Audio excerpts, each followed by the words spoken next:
The latest Pompey news, updates every day from the Pompey Sound news desk. John Messino has nothing but good words to say about Mark Kozlowski after Saturday's 95-minute full appearance in a team that won a game and won the game well, and he played a large part in that, says John.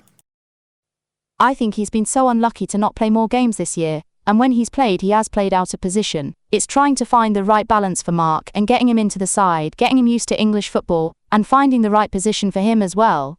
He's had some stiff competition because we've played Dozza there for the majority of the season so far. I was really pleased for Mark. He found himself out of the squad 2.5 weeks ago for the Wrexham game, but he's kept his head down. The work rate is always there, it's just about making sure he affects games and keeps affecting games. He always does his job. But Saturday, I thought he affected the game. I thought he was great. Yeah, he's somebody who can appear a little bit anonymous, but he's always in the right place at the right time. He's got a strong challenge about him, and he plays the game intelligently. He's obviously very versatile, so he's very much a John Messino player. It was a surprise to see him, for some, to see him in the starting 11, and a similar surprise probably to those same people who were surprised to see him picked, that he lasted the whole game. But he did. It was a good game. Pompey played well. He played well. So it's a real win-win-win-win-win situation coming away from the Millwall game on Saturday. By the way, the Dozza referred to is... John Messino's getting more and more with the nicknames, isn't he? You've got Swanee, you've got Willow. It's not Swanson or whatever, or Mark or whatever their first names are. It's nicknames. But he can't find one to go for Kozlowski, I beg his pardon. So it's Mark. But we are now building a solid squad of players, so many of whom have genuine and reasonable claims to be in the starting 11, and that's what you want. Did I nearly say 11 then? Let's assume I did. SHEFF manager Chris Wilder is bigging up his team's chances against Pompey on Wednesday night. We have to decide the direction of our journey. If we take a step back, then we are going to get hurt. But if we are on it, and we use the work that we have done, it's a good group. I think it was game on for us on Sunday. Maybe some people didn't realize how good we could be, and we had to prove that. I think the football people will walk away saying we're a decent side, and that if we can put it together, we'll start climbing the table. Opinions and views are opinions and views. We've got to go and do the business and make it happen. From my point of view, the standard of training when Ollie Arblaster, who has been out for a year with an anterior cruciate ligament injury, and Tahith Chong is there, is key. To get arguably one of the best players in the division back among us is a huge boost. If we can keep everyone fit and healthy, I'd like to think we'll have more days like today. Sorry to come in with a complete aside, but isn't Ollie Arblaster a blast from the past in terms of footballers' names?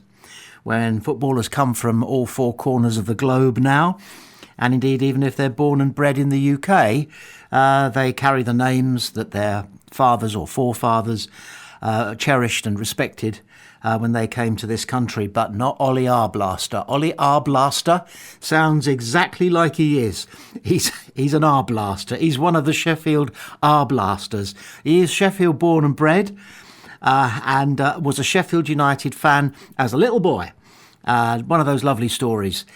He wore the red and white scarf when he could barely walk, and then he went into the SHEFF Academy, and now he's a SHEFF first teamer, and one of those Mr. Reliables. You know that absolutely he is. He's more than the walking cliche of the flat cap and whippet. Absolutely, I bet he gels his hair, but nevertheless, we're looking forward to seeing how Ollie Arblaster plays the game with a name like that. John Messino is being very diplomatic about the players that he singles out for special praise in the wake of Saturday's victory over Millwall. Besides Kozlowski, I beg his pardon, is how I'm pronouncing it now, exactly like that. He also goes for Florian Bianchini, who to some people's surprise started the game, and to some people's surprise was a surprise package. One of the things with Flo is that we have been a little frustrated so far this season, because he's one of those players who we've seen those glimpses from, we've seen what he does in training every week, we've seen a very confident player at times, and at other times, We haven't seen that enough and just haven't seen that consistency, Mousinho said of the Swansea loanee. He's one who has trained so well over the last couple of weeks, it was very difficult for us to ignore that, and we had looked at the spell in between international breaks. He hadn't played a huge amount, and performance-wise when he did play, I think he probably didn't do what we've seen him do tonight. On what to expect from Bianchini moving forward, Mousinho added, "There's loads more to come from him. I still think he can keep being a huge goal threat, and make sure he gets on the outside of players. But I thought from the off, he was properly at it today, and the work rate he gives you is never in doubt either." Yeah, let's talk about the wide men, because when Millwall went down to 10, it was noticeable that Pompey put two men as wide as possible on the right and on the left, literally running around with chalk on their heels, as the saying used to go. And obviously this is a known passage in the coaching manual, that when the other team are a man short, you make yourself as wide as possible up front so that you keep four of their players back, meaning that you're going to be outnumbering them on the rest of the pitch, which is where you want to outnumber them. But Bianchini, was being shown the outside by his fullback and didn't quite manage to get round the outside of him. But it was also interesting that Josh Murphy was being shown outside by his fullback. In other words, his fullback was standing off him a bit and saying to him, if you're going to go wide and get in one of those nasty little curling low crosses that Bishop tends to feed off, then I'm going to have a 2-yard start on you, and I'm going to be almost turning and running in that direction. And quick as you are, I'm going to be able to block your cross. That was the plan, clearly, that they had, and largely it worked. However, we didn't need him on this occasion because we had a couple of cracking good goal-scoring forwards, both of whom were right backs playing at left back. Brilliant, wasn't it? Pompey bowed out of the Subway Women's League Cup on a high, beating top-flight West Ham 2-0 at Wesley Park. They went into the final group game knowing the quarter-finals were out of reach, but delivered a superb, stubborn defensive display that restricted the visitors to very little. And when the chances came after the break, the Blues were ruthless, with substitutes Jessie Gale and Chloe Sheffield scoring to cap a famous win and lift Pompey above rivals Southampton in the table. Jay Sadler made 3 changes from the league defeat at Birmingham the previous week.